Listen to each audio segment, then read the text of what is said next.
dan yang mengasihi Tuhan kita Yesus Kristus. Segala puji syukur persembahkan kepada Tuhan yang telah memperkenankan kami kini berada di minggu sengsara Tuhan Yesus Kristus yang kelima. Minggu ini oleh gereja diistilahkan sebagai Minggu Laetare, Minggu Sukacita. Kita bersukacita karena Tuhan kita, Yesus. Dialah Tuhan yang berkuasa atas seluruh kehidupan dunia ini, atas segala kuasa dan penguasa dan roh-roh jahat di angkasa. Dialah Yesus yang disalibkan itu.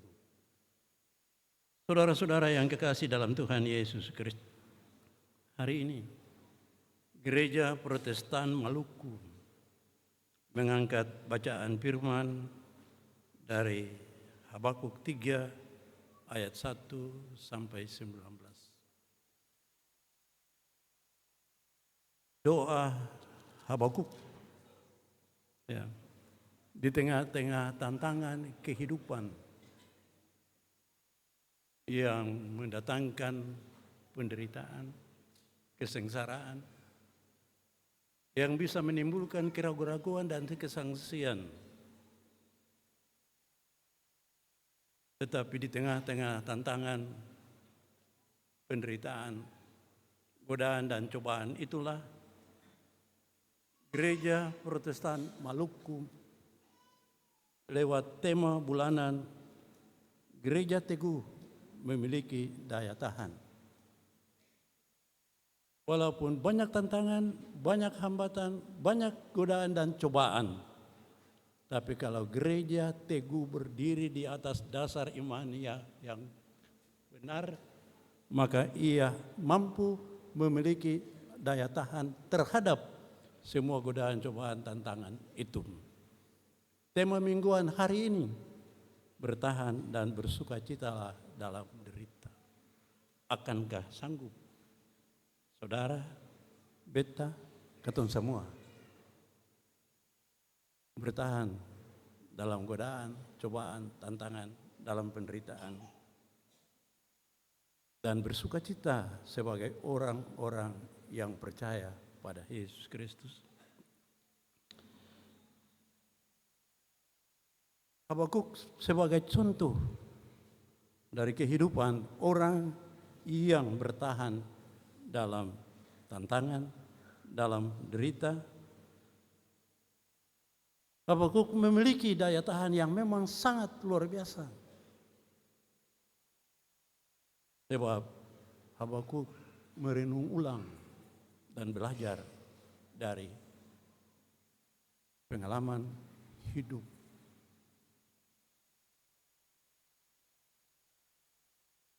Dari bacaan kita tentang Habakuk, ketika masyarakat Israel mengalami ketidakadilan karena sikap dan perilaku rajanya kala itu di satu pihak, dan di pihak lain adanya ancaman dari kerajaan Babel. Dengan demikian saudara-saudara, masyarakat berada pada situasi penderitaan karena kesewenang-wenangan raja dan ketakutan atas ancaman kerajaan Babel. Mungkin ada yang bertanya, mengapa kita merenungkan nubuat Habakuk ketika kita kini saat ini sedang memasuki minggu sengsara Tuhan Yesus yang kelima?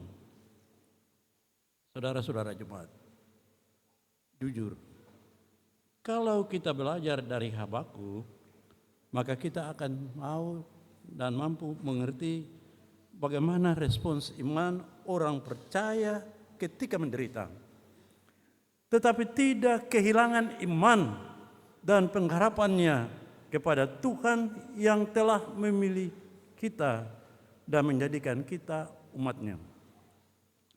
Kesetiaan kepada Tuhan tidak tergoyahkan ketika menghadapi penderitaan. Bahkan ia mengajak umat Tuhan ketika itu untuk tetap bersukacita dalam Tuhan. Seperti dikatakan dalam Habakuk 3 ayat 17-18, sekalipun pohon ara tidak berbunga, pokok anggur tidak berbuah, dan hasil pohon zaitun mengecewakan. Sekalipun ladang-ladang tidak menghasilkan bahan makanan, kambing domba terhalau dari kurungan, dan tidak ada lembu dalam kandang. Aku akan bersukacita di dalam Tuhan, bersorak-sorai di dalam Allah penyelamatku. Ucapan ini tidaklah berarti Habakuk suka menderita dan menerima penderitaan sebagai nasib yang tidak bisa diubah. Dasar dari sikap Habakuk adalah keyakinan akan kesetiaan Tuhan yang pada waktunya akan membebaskan mereka dari tantangan dan masalah hidup yang dihadapi. Karena itu saudara-saudara, Habakuk berkeyakinan bahwa orang benar akan hidup oleh percayanya. Sedahsyat apapun tantangan, sedahsyat apapun penderitaan, sedahsyat apapun masalah-masalah hidup yang mencekam kehidupan ini, sangat tergantung pada saudara dan beta menyikapinya.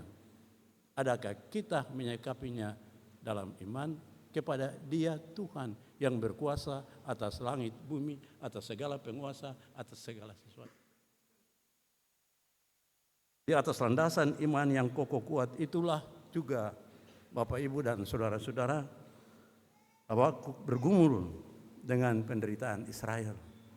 Dan ia mengajak Israel untuk tetap setia kepada Tuhan. Maka Yesus yang menanggung dosa dunia juga mengajak kita untuk menilai apakah suatu penderitaan itu layak atau tidak layak untuk dijalani. Sebab tidak semua penderitaan itu layak untuk dijalani sebagai tanda kesetiaan kepada Tuhan. Bukan kebetulan saudara-saudaraku bahwa Yesus disalibkan bersama dua orang penjahat. Lukas 23 ayat 39 atau penyamun. Markus 15 ayat 27 dan Matius 27 ayat 38. Dan kalau kita bicara tentang salib, maka ada penderitaan di situ. Penderitaan yang sangat luar biasa dan orang yang dihukum diarak untuk menimbulkan efek jerah. Sama seperti Yesus, kedua orang yang disalibkan bersamanya juga merasakan penderitaan itu. Tetapi penderitaan Yesus, saudara-saudaraku, lebih hebat, lebih dahsyat lagi. Seperti digambarkan dalam Injil, ia mengalami penyiksaan sebelum digiring ke Golgota, sehingga ia secara fisik tidak mampu lagi memikul salibnya sampai ke Golgota. Simon orang Kirene dipaksa di tengah jalan untuk menggantikannya. Tetapi yang paling penting adalah salib Yesus itu bermakna. Dari kedua orang penjahat tersebut, Yesus bukan penjahat. Memang di mata para pemimpin Yahudi dan para pejabat kekaisaran Romawi, Yesus dihukum karena dianggap bersalah. Tetapi sebenarnya mereka tidak sadar dan sama sekali tidak mengetahui bahwa Yesus memang memilih jalan untuk memikul salib itu. Yesus memilih penderitaan itu untuk ditanggungnya karena ia mengasihi kita dan mau menyelamatkan kita. Jalan salib, saudara-saudaraku, memperlihatkan kesetiaannya kepada Allah Bapa dan cinta kasihnya kepada manusia dan seluruh ciptaan Tuhan. Ia berjuang untuk membebaskan manusia dari kuasa dosa yang telah mengambil bentuk dalam berbagai macam jenis kejahatan sekarang ini. Penderitaan Tuhan Yesus adalah tanda kesetiaannya kepada Allah Bapa dan cinta kasih-Nya kepada semua manusia, bahkan segenap ciptaan Tuhan. Dengan demikian, saudara-saudara, setiap kita yang mengikut Yesus harus memikul salib. Tetapi bukan sembarang salib. Melainkan salib Kristus, bukan salib kedua penjahat atau kedua penyamun yang di sebelah kiri dan di sebelah kanan Yesus. Karena seperti dikatakan Rasul Paulus, bagi orang Yahudi salib adalah batu sandungan, karena bagi mereka orang yang tergantung itu terkutuk. Ulangan 21 ayat 23. Dan bagi orang Yunani adalah kebodohan.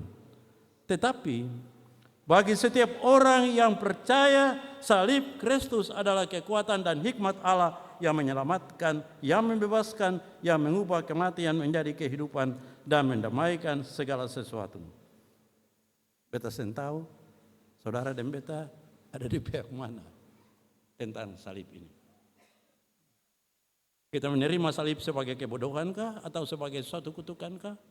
Ataukah kita menerima salib sebagai jalan keselamatan yang harus kita tempuh? Dengan demikian, saudara-saudara, setiap orang Kristen dipanggil untuk memikul salib dalam arti memikul salib pada jalan Yesus, yaitu turut serta melibatkan diri dalam karya Allah yang menyelamatkan dan mendamaikan. Ini merupakan pilihan yang kita ambil. Mudah-mudahan, sekali lagi mudah-mudahan, saudara dan beta yang diusung sengsara yang kelima ini, yang ada yang kita lihat pono keliling ini, semua punya tekad juga yang sama. Siap untuk pikul salib Yesus. Dan ingat, jangan baru pikul, subuang. Jangan baru melangkah selangkah dua langkah, lari kastinggal. Pikul sampai di akhir perjalanan yang harus saudara dan beta tempuh. Itu baru benar sebagai orang yang siap untuk memikul salib Yesus. Dengan demikian, saudara-saudara kekasih dalam Kristus Yesus, ketika kita mengaku percaya, menerima untuk dibaptis, diteguh sidikan sebagai anggota gereja pengiring Kristus, maka kita sesungguhnya ada orang-orang yang harus telah siap untuk menerima konsekuensi dari salib itu. Jadi sekarang saudara-saudara, kita lihat di mana-mana makanya orang Kristen gampang. Di telinga ada salib, di dada ada salib, di tangan juga ada salib, bahkan tato di badan-badan juga salib. Yang ajaib lagi, di kakinya juga salib. Salib macam apa itu? Jika dibalik salib yang ada di leher, yang ada di telinga, yang ada di tangan, yang ada di badan-badan, tapi dia adalah seorang pembunuh, pemerkosa, pencuri, ya, mulu parente, suka bikin kacau di mana-mana, pemabuk. Itu bukan salib Kristus. Itu salib dua penjahat itu yang ada di kiri dan kanan Yesus. Dan salib itu saya takut, jangan sampai salib itu sementara ini yang ketemu dramakan di dalam kehidupan kita dari waktu ke waktu.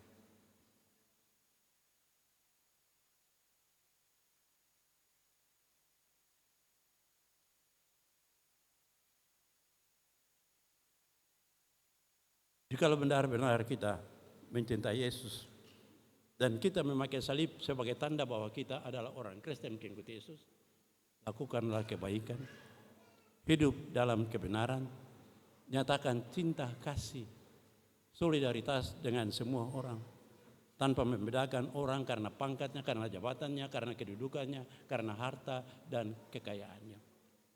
Berlakulah sama kepada semua orang. Nyatakanlah cinta dan kasih sayang kepada semua orang, terlebih kepada mereka yang menderita, kepada orang-orang kecil hina. yang ditelantarkan. Itulah bukti ketaatan dan kesetiaan kita sebagai pemikul salib Yesus. Jadi jangan balaga jadi orang Kristen karena ada salib di mana-mana. Cuma kita belum lihat salib di Testa.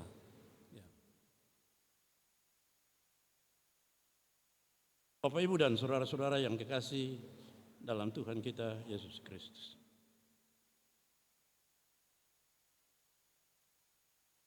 Ketika kita dalam kehidupan ini dengan ornamen-ornamen salib yang hebat itu, yang sekarang juga ada di mana-mana di jalan dalam lingkup kehidupan orang Kristen ini. Ya, kalau malam-malam di jalan-jalan kita lihat salib menyala kiri kanan, di depan muka pintu lah ada salib lah. Di bawah itu don't taruh salib itu, bilang pasang saja. Ya. Mudah-mudahan salib menerangi seluruh kehidupan kami, menjadi orang-orang yang memiliki hati dia yang tersalib itu, yang mencintai semua orang tanpa membedakan siapapun juga. Saudara-saudara yang kekasih dalam Tuhan kita Yesus Kristus, ingat orang-orang yang mencintai salib, orang-orang yang memakai tanda salib, hendaknya juga memiliki hati yang mencintai, yang mengasihi, yang mau menolong orang lain. Itu baru benar. Sehingga salib-salib yang ada di seluruh lingkungan kehidupan jemaat ini dan di kota Ambon ini yang membuat kota ini bersinar megah di waktu malam, benar-benar mewujudkan warga gereja Protestan Maluku termasuk jemaat kategorial TNI Angkatan Darat Pindel Benteng Atas sebagai orang-orang pilihan Tuhan dan utusan Tuhan untuk membawa kebenaran, keadilan, kasih sayang bagi kehidupan bersama yang indah di dunia ini.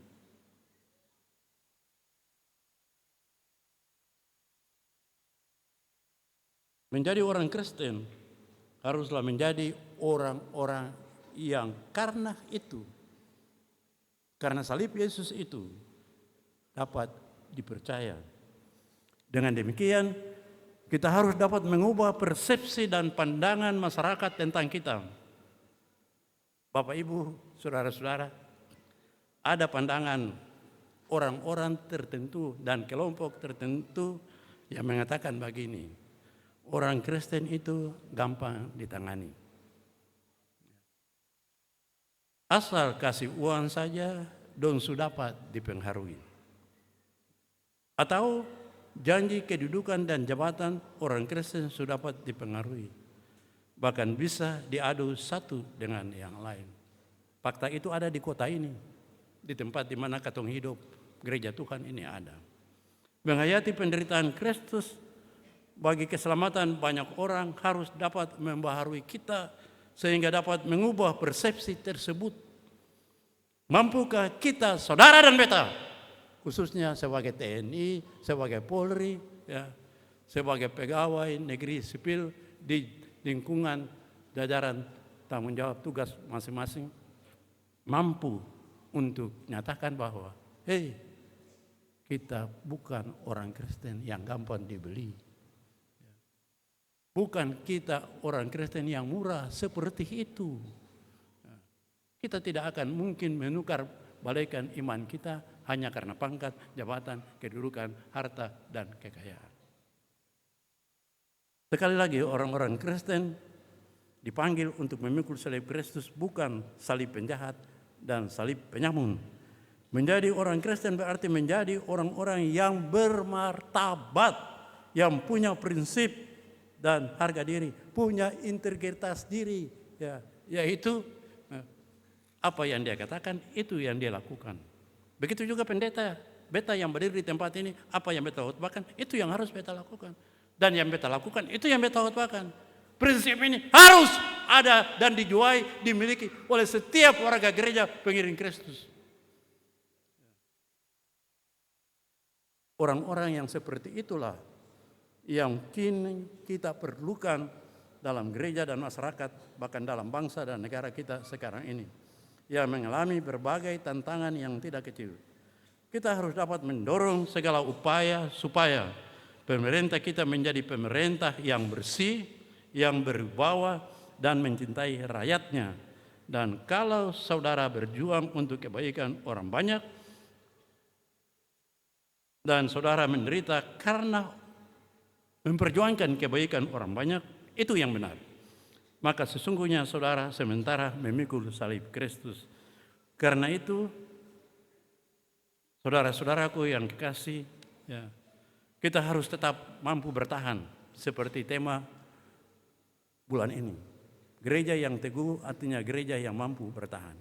Kalau kita berdiri di atas prinsip-prinsip iman Kristen yang benar, prinsip-prinsip ajaran gereja Protestan Maluku, maka kita harus teguh bertahan dalam segala penderitaan. Ya.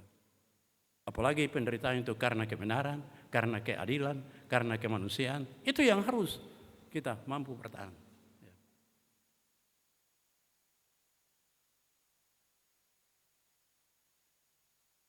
Dan karena itulah Bapak Ibu, kita dibutuhkan Tuhan. Dan Ia memanggil kita supaya kita tetap setia di jalan itu. Dan nanti ada 58 orang akan ditegusidikan 2 minggu lagi di Jumat ini. Kita juga harus mampu mempersiapkan mereka supaya mereka kelak nanti menjadi pengikut dan saksi Yesus yang teguh berdiri, tidak mudah goyah dan jatuh. Mungkin ada di antara saudara yang menderita bukan karena salib Kristus, dan memang banyak ya, sebab yang lain. Bukan karena kesetiaan kepada Tuhan Allah dan cinta kasih kepada sesama manusia, makhluk.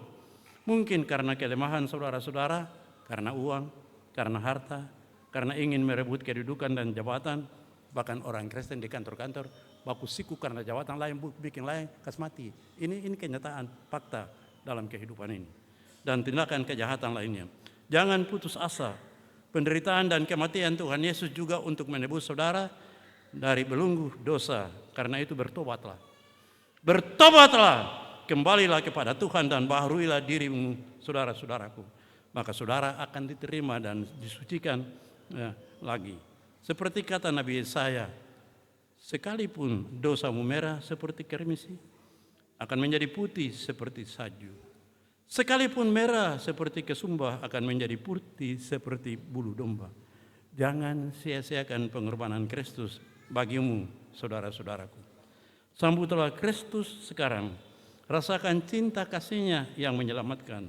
Mulailah sekarang berjuang untuk setia kepada Tuhan Allahmu dalam Yesus Kristus dan cintailah sesama makhluk ciptaan Tuhan serta hiduplah dalam damai sejahtera. Damai sejahtera dengan semua orang tanpa kecuali. Damai sejahtera dengan segala makhluk, binatang-binatang dan segala macam. Ya. Dengan pohon-pohon dan tanaman-tanaman, termasuk dengan alam ciptaan ini. Dan yang karena itu hari ini pula di gereja Protestan Maluku, khususnya di jemaat kategorial ini akan dilantik saudara-saudara yang sosial di baju putih di muka beta ini untuk menjadi tim penanggulangan bencana. Hendaknya ini dimaknai sebagai rasa bertanggung jawab untuk meneruskan karya penyelamatan Tuhan di lingkungan kehidupan kita masing-masing. Dan ingat baik-baik.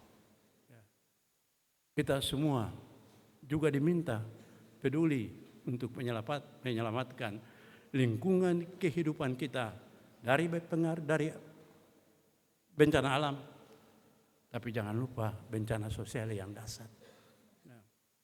Kita minta yang hormat dari atas mimbar ini, titik nol yang ada di Bakung itu kuduskan titik itu.